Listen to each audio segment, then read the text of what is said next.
अगस्त 2025 सुबह का वक्त था।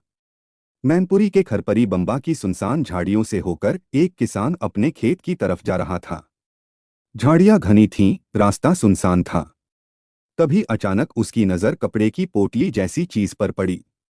उसने थोड़ा पास जाकर देखा तो वो देखकर सन्न रह गया। झाड़ियों में पड़ी थी एक औरत की लाश, गले पर दुपट्टे के गहरे निशान, चेहरा सूजा हुआ और पहचान का कोई सुराग नहीं।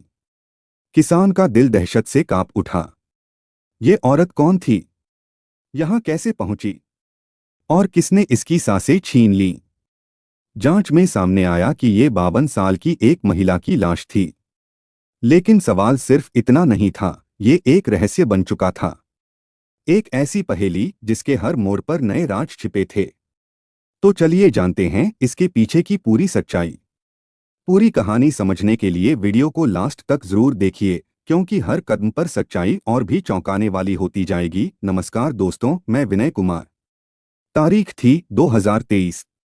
फर्रुखाबाद के जिठौली गांव की रानी नाम की एक महिला ने इंस्टाग्राम की दुनिया में कदम रखा। रानी 52 साल की, 4 बच्चों की मां थी। उसका पति राजपाल किसान था और उनका परिवार साधारण जीवन जीता था। लेकिन रानी के भीतर एक खालीपन था। उसका वैवाहिक जीवन स्थिर था, मगर वह भावनात्मक रूप से अकेलापन महसूस करती थी। बच्चों की अपनी जिंदगी थी और पति की व्यस्तता ने उसे एक ऐसी दुनिया की तलाश में धकेल दिया जहां वह अपनी असलियत से परे एक नई पहचान बना सके। इंस्टाग्राम रानी के लिए वह मंच बना। उसने अपनी तस्वीरों में फिल्टर्स का इस्तेमाल शुरू किया। ये फिल्टर्स उसकी उम्र को छिपाकर उसे 30 से 35 साल की जवान और आकर्षक दिखाते थे। उसकी प्रोफाइल पर चमकदार तस्वीरें थीं, खूबसूरत साड़ियों में, मेकअप और फिल्टर्स के जादू से सजी। वह रील्स बनाती जिनमें वह नाचती और मुस्कुराती नजर आती। उसकी तस्वीरों को सैकड़ों लाइक्स और कमेंट्स मिलते। रानी इस डिजिटल दुनिया में खो गई, जहां वह अपनी उम्र और जिंदगी की सच्चाई को पीछे छोड़कर एक नई पहचान बनाकर जी रही थी। इसी दौरान मैनपुरी के किशोरपुर गांव का 26 साल का अरुण राजपूत इंस्टाग्राम पर सक्रिय था। अरुण गुड़गांव में कैंटर ड्राइवर था। वह अपने परिवार का मुख्य कमाने वाला था, क्योंकि उसके पिता मुन्नालाल मजदूरी करते थे। अरुण की जिंदगी सड़कों और स्मार्टफोन के बीच बंटी थी। वह इंस्टाग्राम पर तस्वीरें और रील्स देखता, लाइक्स देता और कमेंट्स करता। एक दिन उसकी नज़र रानी की प्रोफाइल पर पड़ी। रानी की चमकती तस्वीरों ने उसे आकर्षित किया। उसे लगा कि वह किसी जवान और खूबसूरत महिला से बात करने वाला है। उसने रानी की तस्वीर पर कमेंट किया, वाह, बहुत सुंदर। रानी ने जवाब दिया और यहीं से उनकी बातचीत शुरू हुई। रानी और अरुण की बातचीत 2023 के मध्य में शुरू हुई। शुरुआत में यह सिर्फ लाइक्स और कमेंट्स तक थी। रानी की तस्वीरें और रील्स अरुण को मोहित करती थीं। वह उसकी तारीफ करता और रानी को यह सब अच्छा लगता था। धीरे धीरे उनकी चैट्स डीएम में बदल गईं। दोनों घंटों बात करने लगे। रानी ने अपनी असली उम्र छिपाई और फिल्टर्स की वजह से अरुण को उसकी उम्र का अंदाजा नहीं हुआ।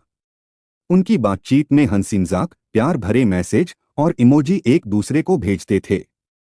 रानी को लगता था कि वह फिर से अपनी जवानी जी रही है और अरुण को भी रानी की तारीफों में मजा आता था।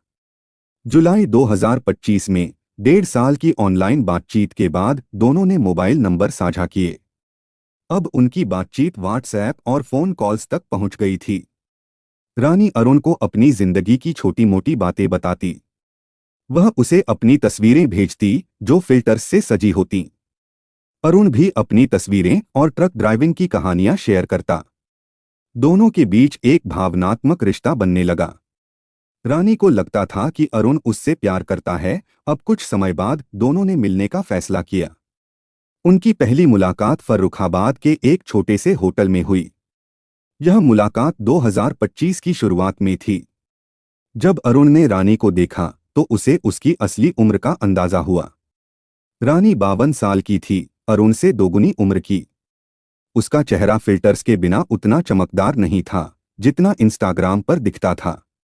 लेकिन अरुण रिश्ते में बना रहा। इसका कारण था पैसा। रानी ने अरुण को समय समय पर पैसे देने शुरू किए। उसने अपने गहने बेचे और घर से जमा किए हुए पैसे से अरुण को करीब 1.5 लाख रुपए दिए। अरुण ने ये पैसे स्वीकार किए और रानी को प्यार के झूठे वादे दिए। रानी का सपना था कि वह अरुण से शादी करे। वह अपने पति राजपाल से तलाक लेने की सोच रही थी। कुछ दिनों बाद अब उसने अरुण पर शादी का दबाव बनाना शुरू किया। हर मुलाकात में वह यही कहती, अरुण मुझसे शादी करो, मैं तुम्हारे लिए सब कुछ छोड़ सकती हूँ। लेकिन अरुण शादी नहीं करना चाहता था। उसे सिर्फ रानी के पैसे चाहिए थे। जब अरुण ने कोई जवाब नहीं दिया तो रानी ने पैसे वापस मांगने शुरू किए तो अरुण परेशान हो गया। उसने कहा, मेरे पास पैसे नहीं हैं। रानी ने धमकी दी, अगर तुमने पैसे नहीं लौटाए या शादी नहीं की तो मैं पुलिस में शिकायत करूंगी। यह धमकी अरुण के लिए असहनीय थी। उसका गुस्सा और बेबसी बढ़ती गई। 10 अगस्त 2025 की शाम को अरुण ने रानी को मैनपुरी के खरपरी बंबा के पास मिलने बुलाया। यह जगह सुनसान थी, जहां नहर के किनारे घनी झाड़ियां थीं। दिन में भी यहां कम लोग आते थे और शाम को यह पूरी तरह वीरान हो जाता था। अरुण ने रानी को अपनी मोटरसाइकिल पर बिठाया और खरपरी बंबा ले गया। वहां दोनों में फिर से शादी और पैसे को लेकर तीखी बहस हुई। रानी ने कहा, अरुण तुमने मेरे साथ धोखा किया। या तो शादी करो या मेरे 1.5 लाख रुपए लौटाओ, नहीं तो मैं पुलिस के पास जाऊंगी। इस बार अरुण का गुस्सा फट पड़ा। वह न तो पैसे लौटा सकता था, न ही शादी करना चाहता था। उसने गुस्से में रानी का दुपट्टा खींचा और उसका गला घोंट दिया। रानी ने विरोध करने की कोशिश की। उसने अपने हाथों से अरुण को धक्का देने की कोशिश की, लेकिन वह अरुण की ताकत के सामने बेबस थी। कुछ ही मिनटों में उसकी सांसें थम गईं। रानी का शरीर वहीं गिर गया। अरुण ने आसपास देखा। सुनसान जगह थी। उसने रानी का मोबाइल लिया, सिम निकालकर फेंक दिया और शव को झाड़ियों में छोड़कर मोटरसाइकिल से भाग गया। वह गुड़गांव लौट गया और सामान्य जीवन जीने की कोशिश करने लगा। उसे लगा कि वह बच जाएगा। 11 अगस्त 2025 की सुबह एक स्थानीय किसान खरपरी बंबा के पास से गुजर रहा था। उसने झाड़ियों में एक महिला का शव देखा। उसने तुरंत मैनपुरी के कोतवाली थाने को सूचना दी। पुलिस मौके पर पहुंची।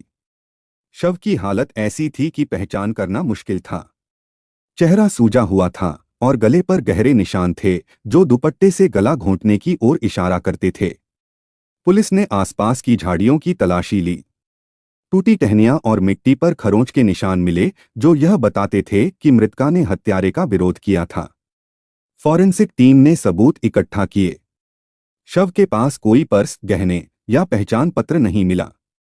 सिर्फ एक दुपट्टा पड़ा था जो हत्या का हथियार था। उसके बाद शव को पोस्टमार्टम के लिए भेजा गया। पोस्टमार्टम रिपोर्ट ने पुष्टि की कि मौत गला घोंटने से हुई थी और यह 10 अगस्त की शाम 6 से 8 बजे के बीच हुई थी। पुलिस के लिए यह एक ब्लाइंड मर्डर था। शव की पहचान नहीं हो सकी। शुरुआत में इसे लावारिस समझकर अंतिम संस्कार कर दिया गया, लेकिन उसी दिन फर्रुखाबाद के जिठौली गांव से रानी के परिवार ने गुमशुदगी की रिपोर्ट दर्ज की। उन्होंने बताया कि रानी 10 अगस्त को घर से निकली थी और वापस नहीं लौटी। परिवार ने पुलिस को रानी का मोबाइल नंबर और कुछ तस्वीरें दीं। इस रिपोर्ट ने पुलिस को जांच की दिशा दी। मैनपुरी पुलिस ने इस केस को गंभीरता से लिया। उन्होंने 3 टीमें बनाईं। पहली टीम ने क्राइम सीन की दोबारा जांच की। दूसरी टीम ने रानी के परिवार और गांव वालों से पूछताछ की। तीसरी टीम ने तकनीकी सबूत इकट्ठा करने पर ध्यान दिया। पुलिस ने रानी के मोबाइल की कॉल डिटेल्स और लोकेशन डेटा खंगाला। डेटा से पता चला कि रानी का फोन आखिरी बार 10 अगस्त की शाम को खरपरी बंबा के पास सक्रिय था। उसी समय वहां एक और नंबर सक्रिय था जो अरुण राजपूत का था। यह सुराग पुलिस को अरुण तक ले गया। पुलिस ने अरुण के गांव किशोरपुर में जांच शुरू की। उन्होंने स्थानीय लोगों से पूछताछ की। कुछ ग्रामीणों ने बताया कि 10 अगस्त की शाम को उन्होंने खरपरी बंबा के पास एक मोटरसाइकिल की आवाज सुनी थी। यह जानकारी अरुण की मोटरसाइकिल से मेल खाती थी। पुलिस ने अरुण के मोबाइल नंबर की लोकेशन हिस्ट्री चेक की। डेटा ने पुष्टि की कि वह हत्या के समय खरपरी बंबा में था। पुलिस ने अरुण के परिवार से भी बात की। उसके पिता मुन्नालाल ने बताया कि अरुण कुछ दिनों से परेशान था, लेकिन उसे नहीं पता था कि अरुण ने क्या किया। पुलिस ने फॉरेंसिक सबूतों की जांच की। झाड़ियों में मिले दुपट्टे पर रानी के डीएनए और कुछ अज्ञात फिंगरप्रिंट्स मिले। फिंगरप्रिंट्स की जांच से पता चला कि वे अरुण के थे। यह पुष्टि हुई कि अरुण क्राइम सीन पर मौजूद था। पुलिस ने रानी के मोबाइल से मिले मैसेज और कॉल लॉग्स की जांच की। इसमें अरुण के साथ उसकी लंबी बातचीत का रिकॉर्ड था। ये सबूत अरुण को मुख्य संदिग्ध बनाते थे। अरुण हत्या के बाद गुड़गांव भाग गया था। वह वहां अपने ड्राइविंग के काम में व्यस्त था और सामान्य जीवन जीने की कोशिश कर रहा था। लेकिन पुलिस ने हार नहीं मानी। उन्होंने मोबाइल सर्विलांस का इस्तेमाल किया। अरुण का फोन समय समय पर मैनपुरी में सक्रिय हो रहा था। पुलिस ने स्थानीय मुखबिरों की मदद से अरुण को ट्रैक किया। 1 सितंबर 2025 को मैनपुरी में उसे गिरफ्तार कर लिया गया। पूछताछ में अरुण ने शुरू में हत्या से इनकार किया, लेकिन जब पुलिस ने उसे कॉल डिटेल्स, लोकेशन डेटा और फिंगरप्रिंट्स के सबूत दिखाए तो उसने गुनाह कबूल कर लिया। उसने बताया कि उसने रानी का गला दुपट्टे से घोंटा। उसने रानी के 2 मोबाइल भी लिए थे, जो पुलिस ने उसके पास से बरामद किए। अरुण ने बताया कि उसने सिम निकालकर फेंक दिया था ताकि सबूत मिट जाएं। पुलिस ने अरुण के खिलाफ धारा 302 हत्या के तहत मुकदमा दर्ज किया। उसे जेल भेज दिया गया और कोतवाली थाने में केस दर्ज हुआ। अदालत में सुनवाई शुरू हो गई है। यह घटना मैनपुरी और फर्रुखाबाद में हलचल मचा गई। यह कहानी हमें सिखाती है कि सोशल मीडिया पर सावधानी बरतना जरूरी है। रानी की फिल्टर्ड तस्वीरों ने अरुण को झांसा दिया और पैसे व शादी के दबाव ने हत्या को जन्म दिया। यह एक चेतावनी है कि ऑनलाइन रिश्तों में पारदर्शिता जरूरी है। इस घटनाक्रम को सुनाने का मेरा मकसद किसी के दिल को ठेस पहुंचाना नहीं है, बल्कि इस कहानी के माध्यम से लोगों को जागरूक करना है। जय हिंद दोस्तों।